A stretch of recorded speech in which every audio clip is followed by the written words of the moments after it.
Hey everyone, I'm Jack Watson, UI UX designer, illustrator, animator, connoisseur of donuts, and spooky brews. Today I'm a ghost, or not a ghost, I'm a witch. We'll be working together on an Illustrator typography challenge for Halloween or maybe I'm a ghost witch, who knows. Before we get started, you can find links in the description below this video, including a link to download your files to create along with us, and to the Illustrator Discord community, which we'll get to at the end. So make sure you grab that file and open it in Illustrator. So once you've got that going and you open the starter file, I've got notes about what we're going to be covering today, including a breakdown of the tools we're going to be using if you want to reference that. I've also got a color palette.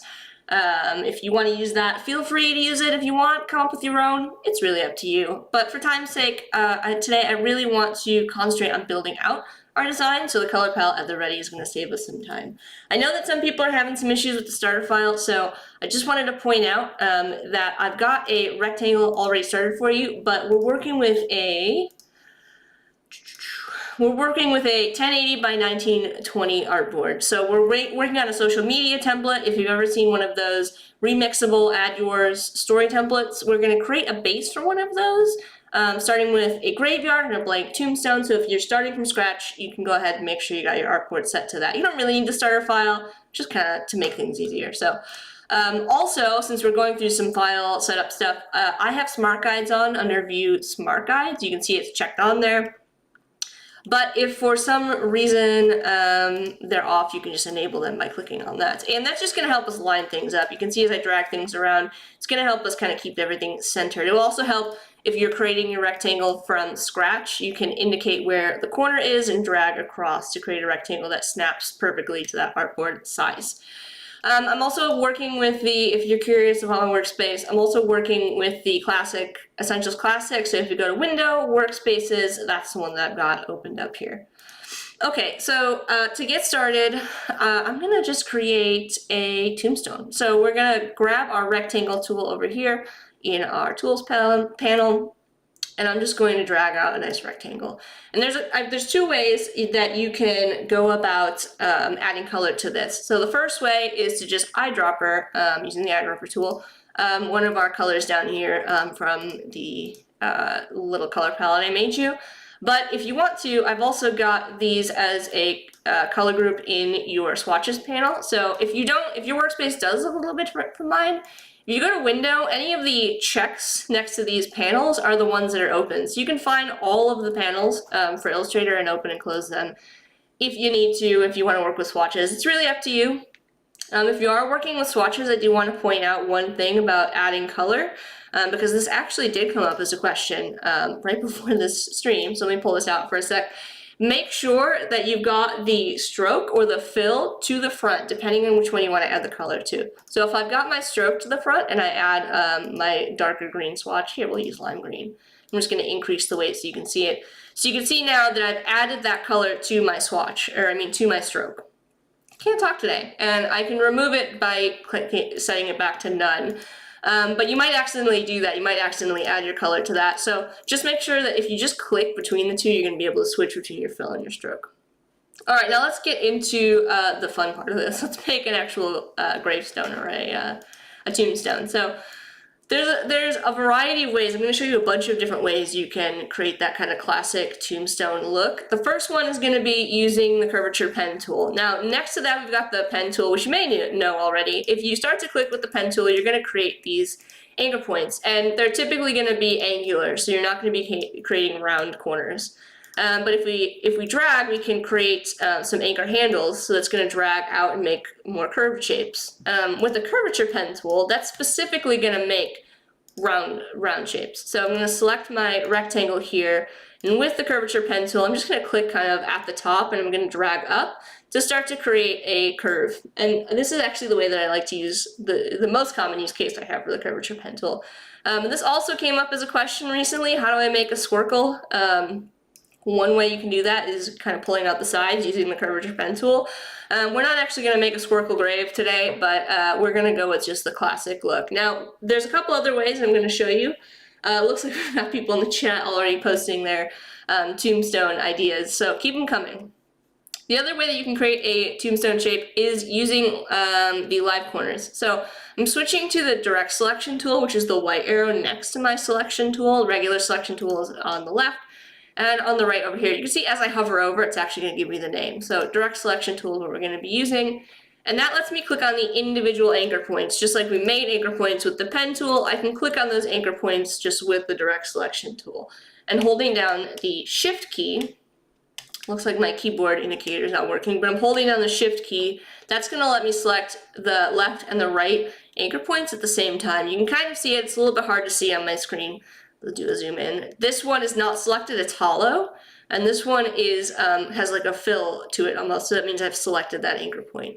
And I'll get these little indicators next to my anchor points, specifically when I have the direct selection tool chosen, and that lets me drag in to round out my corners or out to make them pointed again. So I can kind of adjust this as I see fit to make the top like completely round, or I can drag it out to make it a little bit more squared off here. And you can also change the style of these, so either in a couple different places actually. Either from the control bar, which is what this bar at the top is called. Again, you can get to that by turning it on and off if you accidentally turn it off here at the top. And you can also get to it from the properties panel, you can see down here. And you can actually click on the little corners text. It's got an underline that indicates you can click on it and you're gonna get a couple more options. And in there we've got chamfer, which is gonna make sort of like angular corners, could be kind of a cool tombstone style, or we can go to the inverted round, which is a really fun style. And I think we're gonna go with that. So you can see here we can make a variety. We can make rounded, we can make this inverted round, we can make completely rounded. Really kind of up to you. Okay, so we've got our base. I'm gonna start to build out the rest of my scene here. I'm gonna use Command or Control C to copy and Command or Control F to paste in front. Now you can find all of the keyboard shortcuts for the various copy and paste commands under the edit window. If you look to the right of them, you'll see, and so you can see here, copy is Command or Control C, and paste is Command or Control F, paste in front. A regular paste is Command or Control V. But I want to paste in front so I can just kind of keep it in line with my original object, and I'm going to change it to be my darker fill. I'm just going to move it over a little bit here. And the other thing that we're going to do is we're going to go to Object, and we need to send this, I need to place this behind my lighter color, right? So I've made this darker. In order to add depth, right, to have that kind of look of that corner, it needs to be behind my lighter object. So I'm going to go to Object, I'm going to go to Arrange, and I'm just going to use Send Backward. Send to back would send it behind everything else. Send to send backward, it's going to move it back kind of like one object at a time. So we're going to do Send Backward, and it's going to place it behind my original gravestones. Now it looks like we've got like a little bit of depth to a gravestone, right? Now let's add a couple more things in here. I need to have kind of a landscape, right? Like this is cool, but like it's kind of boring. And we've got like the 9x16 space, so why not fill it? I'm gonna switch holding down, if I click and hold on my shape tools, really any of my tools, I'm gonna open up some additional tools that are kind of hidden below, and I can switch to my Ellipse tool. And this time when I drag out, you can see if I just drag, I can kind of make ovals and all kinds of weird shapes. I'm going to hold down Shift to constrain it to a perfect circle. And Clarissa's got a question, does it move the layer down? No, I'm just moving the objects on the individual layers. And that's a good point to kind of mention here. So let me kind of show you. If we look at our layers panel, I'm actually working on my assets layer, so bad on me. But that's fine, we'll just work on that. If I open up my layers panel, you can see if I go to Object, Arrange, Send Backward, it's going to move it behind the objects that are already on my layer. And on a similar note, so if we want to, instead of using Send Backward or Send to Back, I can also drag my shape in my layers panel. So in my layers panel with it open, if I click on my ellipse and I want to drag it to the very back but in front of my rectangle to make my kind of background sky, I can just drag it down until we're right above that shape there. And we need to do some color adjusting here. So if you imagine for a sec, this is going to be like the hill, or the landscape on our in our graveyard. So I'm going to change this. I actually think I'm going to go with a darker color for that. just because it's going to help my tombstone stand out. Remember, we want our tombstone to be the focus, so we really want to have good contrast there, and this stands out really nicely against the darker color. And then I'm going to just click on my my background here for the sky, and we're going to change that to be kind of like a green, which I think works. If you imagine it's kind of like a night scene or whatever, and it's moonlit, I'm just holding down Shift to click all three of those. Maybe the sky has a little bit of a glow to it, and the foreground is very shadowy. So now we've got our hill, and I mentioned moonlight, so I'm going to drag out another circle. It's going to be purple, which, you know, maybe it's a purple moon. We'll drag it kind of behind here, and then I can do the same thing if I want. I'm just going to drag it so it's behind our hill. And we'll set that kind of like our lighter color there. If you want and you're more of an advanced Illustrator user, feel free to make this a crescent moon using maybe the shape builder or the Pathfinder tools. I'll throw that out there as a bonus challenge. And you can continue to build out this landscape. I want to point out, I'm not concerned about having this extend beyond our artboard. This original 9x16 shape here, that is on our 9x16 artboard. And so if I go to View, Trim View, this is what it's going to look like when I export it. So it's not a huge deal if shapes kind of go outside of my artboard. I'm not really worried about that. If it really does bother you, you could use like a clipping mask or something like that if you're familiar with those, and maybe we can go over them at the end. But it's, you know, it's fine. It's fine. The other thing that I'm going to do here, and you could use this, you could add some clouds to the sky if you wanted to and really kind of do it up. But we're just going to focus on getting kind of like the basics in here. I don't really like the hard edge on this, so I'm going to soften it a little bit by adding some shapes down here to the bottom. Holding down Shift, I can just start to draw out some, maybe this is like some moss or some grass or something like that. It's really not important that we know exactly what it is. It's going to just kind of add some visual interest to our foreground here. Again, I'm using smart guides.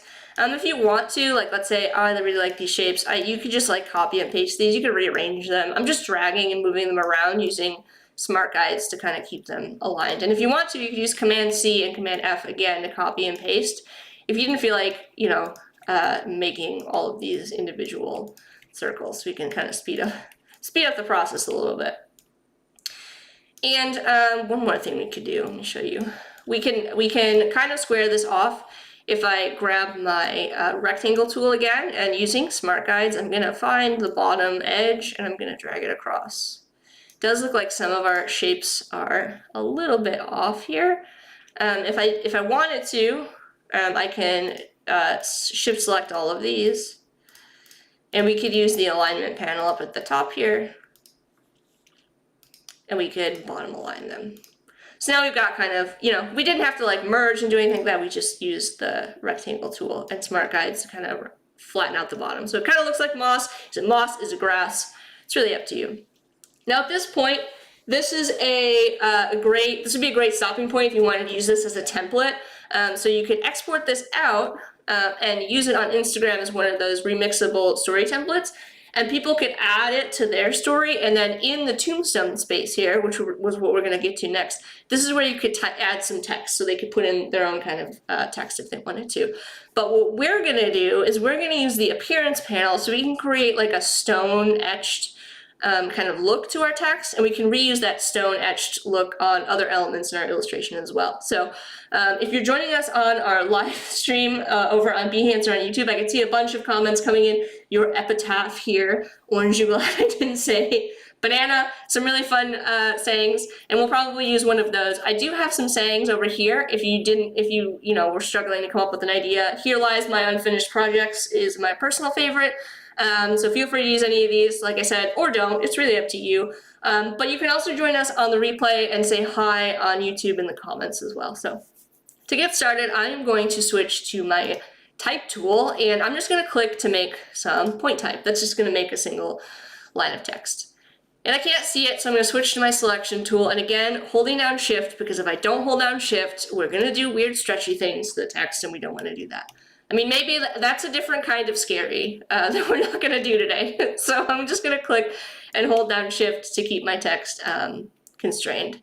And already, I feel like lorem ipsum is a great one. You could have that on a gravestone. It would be pretty funny. But otherwise, we can use one of our sayings. So I'm going to go over here and I'm going to use "here lies my unfinished project." So I'm going to type in "here lies my," and I'm actually going to make another line of text here. So we'll say "unfinished projects." And we're going to pick a font for this as well. So we're going to be heading over to Adobe Fonts. All right, so we've got our text. If you want to, if you hold Shift, you can select all of these. We can change this to be paragraph aligned center. I can scale this up. In fact, I would scale this up so that my text spans the length. So it's all kind of like horizontally aligned. It's just a personal preference. Or you can, you could set this on 3 lines as well. It's really up to you. I'm just gonna, in my contextual toolbar or at the top here, in the text size in the control bar, I can increase the text size just by using the up arrow here. I think this works in 2 ways. One, I like the composition here. Typically, that's kind of how gravestones are kind of like very nicely aligned. Also, it adds emphasis to unfinished projects, which I think is kind of the point of this. All right, we're gonna go to Adobe Fonts now. Woo. Let me make sure I've got Adobe Fonts open. There we go. Fonts.adobe.com. When you go to browse all, also hello to Annika. Comic Papyrus, that would be great. Honestly, that would be, if somebody wants to use that, please do. But we're gonna take a look at Adobe Fonts, and on the side here, you can see we've got tags. These are like look and feel of your fonts. Classification are types of fonts, and then properties are individual characteristics like width and weight and etc. of fonts. So I'm personally obsessed with the tags, so we're going to go into Halloween. Obviously, we're doing a Halloween design. And I'm going to give you one pro tip for this. We want to pick a font that's pretty heavy. If you go with a really thin font, we're not going to see that engraved look as well. So I highly recommend something like Monsterific or Shrunken Head. Any of these really, really thin fonts like Newman here, you're not going to see the effect. It's going to be too hard to see. So try to pick a heavy font. And I've actually picked one already and loaded it just so we have it kind of ready to go. But if you did want to pick one of these fonts, you're just going to hit this add family. And then it says here, fonts are added to your Adobe apps. So now they're ready to use in any of your Adobe apps. But I'm going to use this Gander New because it's a nice heavy font that kind of looks like a gravestone etching, right? So holding down Shift back in Illustrator, I'm going to select both lines of my text. And in the character panel, I'm going to start to type that out. I'm going to start to type out, what is it, Grander? Oh, I've already forgotten what the type is. Let me look back at Adobe Fonts. Always remember the font you were using. Gander, G-A-N. So I'm going to type out G-A-N and it should pull up. There it is. I'm going to choose bold again because I want a heavier font. Now, we're going to get a little complicated in the next step here. We're going to go take a look at our appearance panel, which again, if you don't know if you don't see it, it's going to be in your Windows panel. And from here, there's one very important step that we need to do. And I had some trouble with this before, so we'll see if it works. Yeah, we need to clear the appearance. It looks like it's giving me a little bit of grief again. So what I'm gonna do is I'm just gonna set the fill to none. So I don't wanna have a fill color, I wanna have none on this. No appearance, because I'm gonna add all of my appearance attributes in my appearance panel. So once I've cleared the appearance and I've got nothing, you're like, what's going on? I can't see your text at all. You're crazy, Jack.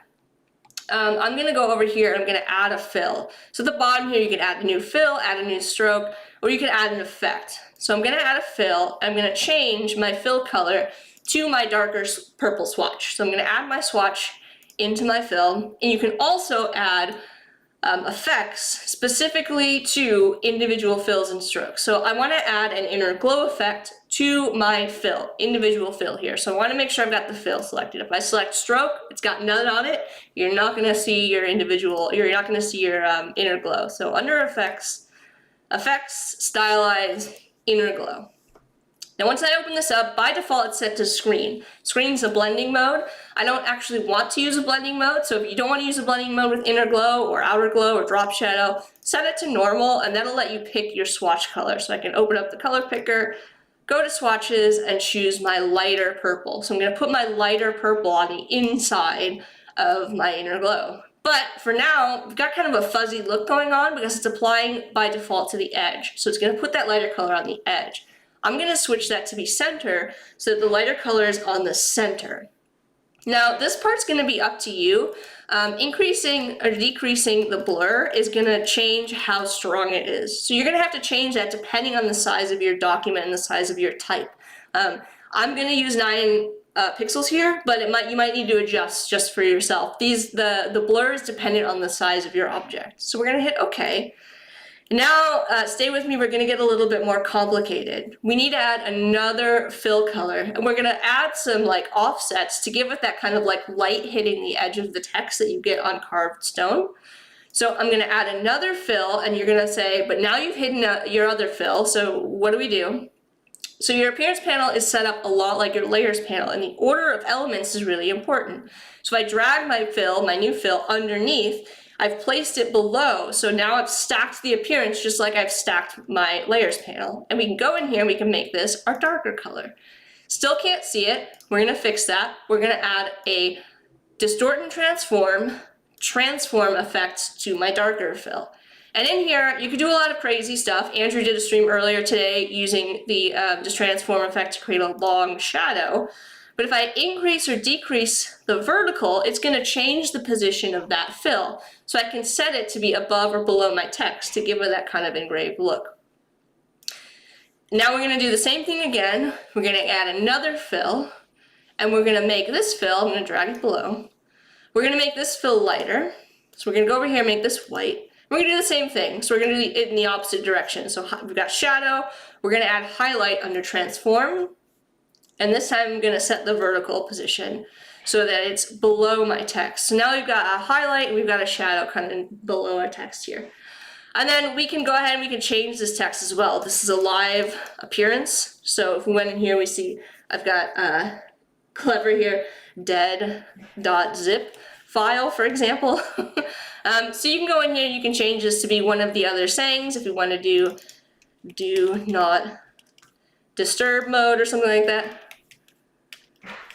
It's really up to you. The other thing that we can do with this, since it's a live effect, we can add this will be a little pro tip for you. We can add this as a graphic style. So if I select my text in the graphic style panel and I hit plus, if I create another kind of shape, let's say we duplicate our original gravestone here, and I add it, it's going to add like a little bit of an chiseled look, carved look to my entire tombstone. So you kind of play around with these effects both on the text and on the artwork, and you can create a bunch of different varieties with different corners to create different graves and different text sayings. If you wanted to create a bunch of these, create a whole series. Once you're ready to share, you're going to go to File, Export. You're going to go to Export for, could have been an email. It's a good one, Clever. I like that one a lot. Clever, I expect lots of these from you.